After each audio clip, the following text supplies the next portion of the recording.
Hey guys, it's your girl Tower Crush back with another review, and this time it is for The Oval on BET. If you haven't already, please hit my subscribe button down at the bottom.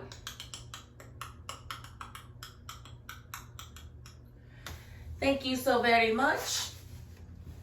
And I want to get right into this review. All right. Okay, so this episode was I think I was spoiled with the last few episodes, that this episode just kind of felt a little empty to me. But we'll cover it anyway, because you know that's what we do here. Okay, so let's start with Victoria. She gets a call from Simone, the second lady. And the second lady is basically putting her on notice that, you know, I know you're screwing my husband. But whatever it is you plan, it ain't going to work. Which to me is crazy, because there is no way I could be that calm knowing that somebody was in my face smiling while they were screwing my husband. Oh no, we about to fight. We about to fight. Because I'm about to test all of your toughness, Victoria, because what you got is me messed up. That wouldn't happen to me. I couldn't do it, no. She said she knew it was her because the earring is the earrings that they bought her for Christmas. Like, you know what? She's just conniving, and I still don't understand why she even did that. Like, what was the purpose of her doing that? Was she just bored? That's all I can think. And then you have, I want to talk about Alonzo and Alan and their weird romance. I don't understand what's going on with these two, but they never believe each other, but they cling to each other like white on rice. So Alonzo's having an issue with the cocaine that Alan gave him for the president. The president said it's weak, it's not strong enough, and that, you know, Alonzo needed to go and get more drugs. And, you know, he then goes on to talk about Alan to Alonzo and calls him a little B. And he says, why are you with this guy? And he's like, he's my friend. He's my friend. He said, you think so? And he basically told Alonzo how Alan used to beat on Ellie, his girlfriend that, you know, was murdered in front of him. Called him a piece of, you know, basically a POS. And, you know, it was just kind of like Alonzo was just kind of standing there, just kind of taking it all in. And when he left, before he left, he told Alonzo to go and get him some stronger stuff. And so Alonzo's like, I don't know what I'm going to do. How am I going to take this stuff home? Oh my God, oh my God, oh my God. And so Alan's like, you know what? I got you. I know somebody that's closer. And so he makes a phone call and he tells him to go where to go to get it. And basically, Alan calls somebody to get some laced cocaine. He wants it laced with fentanyl. And we all know what's going to happen. If Hunter ain't been getting that fentanyl coke, he about to die. And Alan is in charge of that. And I hope to God, Alan really, really, really expects to take the blame for the death, because whoever he's getting the cocaine from will be charged with murder if they find out who he is. So Alan needs to be prepared for that, because he's already said that he doesn't have much to live for. So we'll see how that turns out. And then we have Sharon. Sharon is at Kareem's house, and she remembered last week she found Barry's cracked and bloody phone underneath Kareem's couch.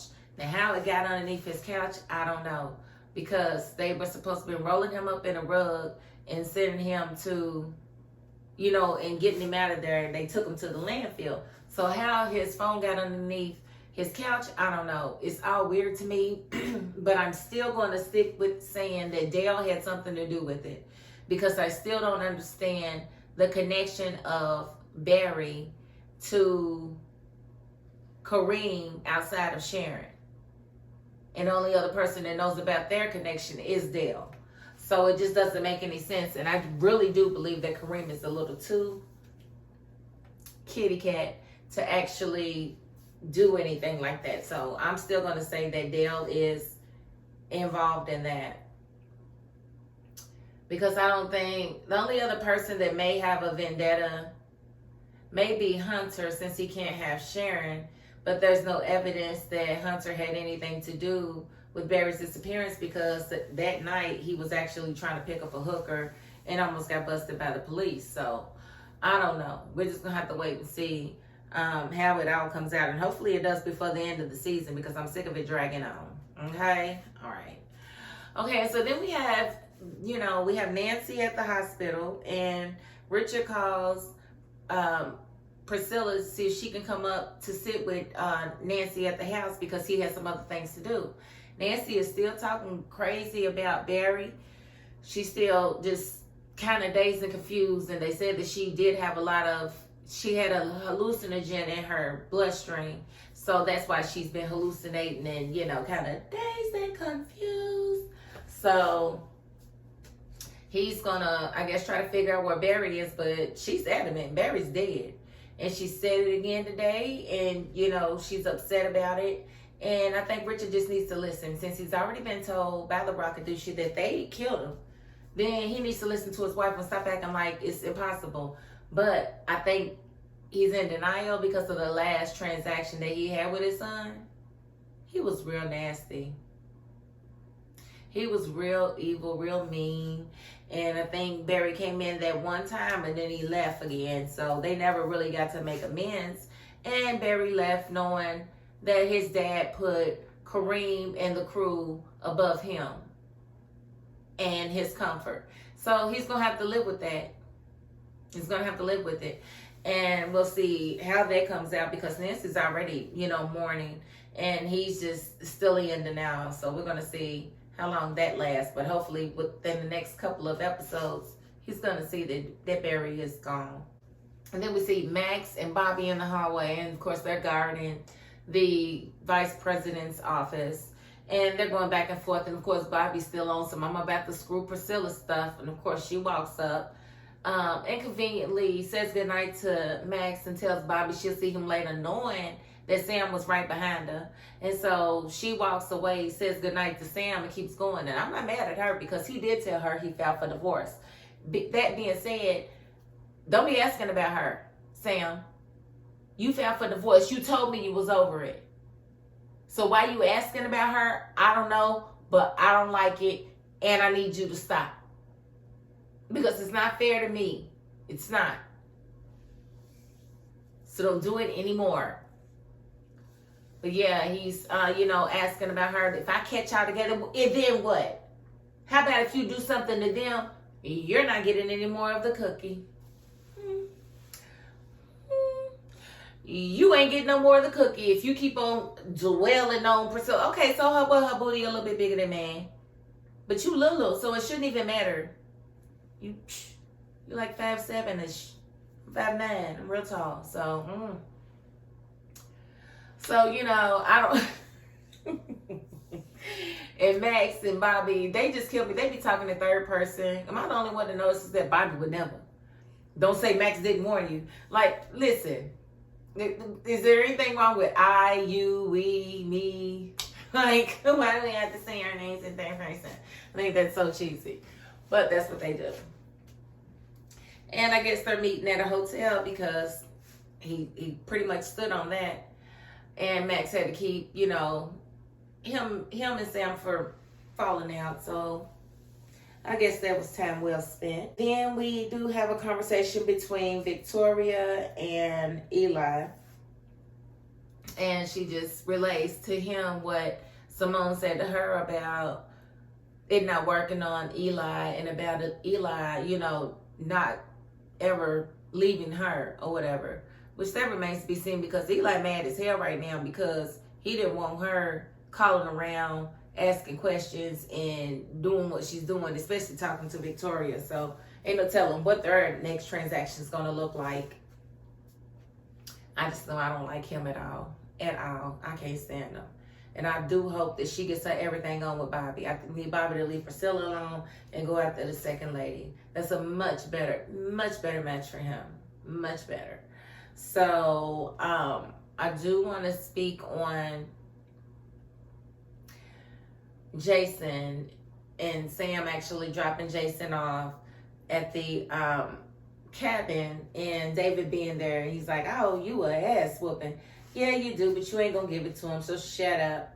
And, you know, I think this time Jason is kind of understanding that he really does need to stay there under their surveillance, you know, and under their protection. And hopefully he will this time, but who knows? We can't put anything past Jason. Jason is an idiot, right? Right. Okay, and so Sam does get questioned by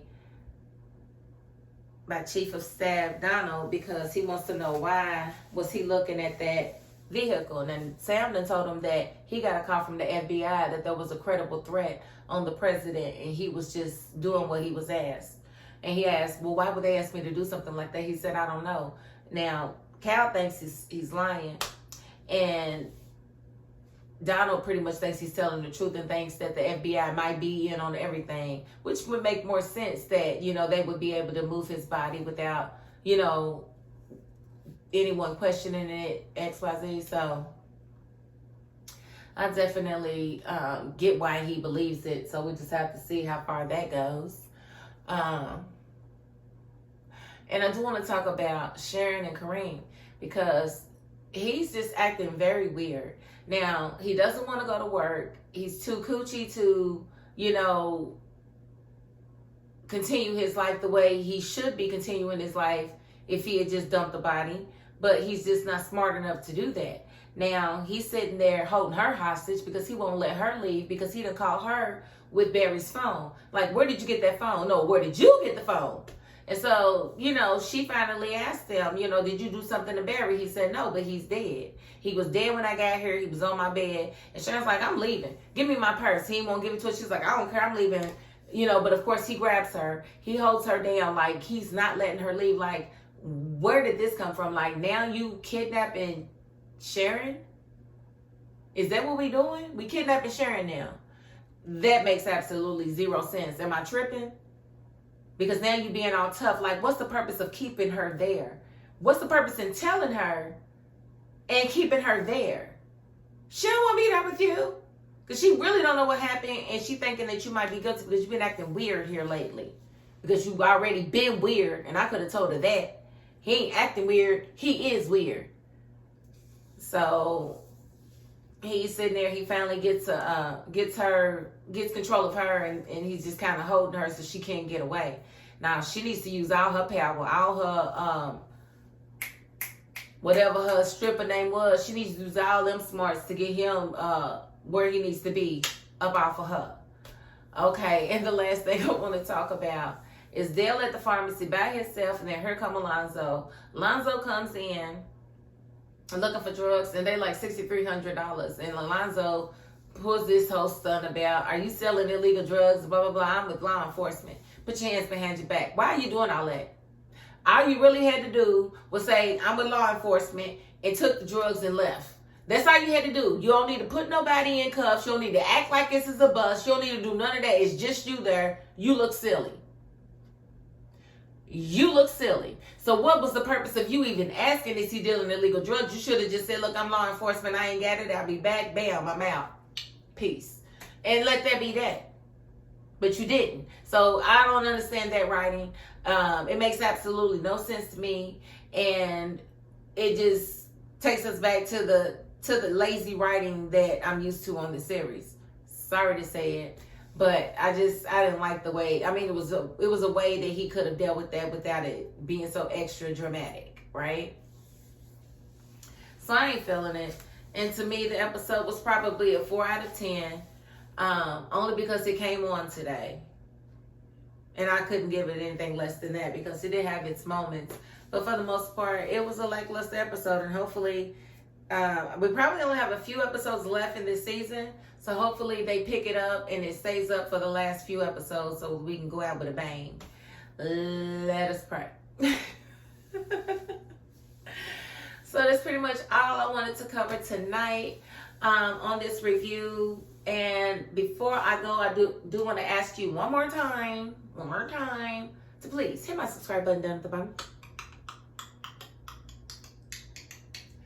Thank you so very much. And you know what? If you are not the subscribing type, you got to the end of this video. And that's more than I can ask of anyone. So thank you very much. You are very appreciated. Okay? All right. And that is my $38.02. Peace.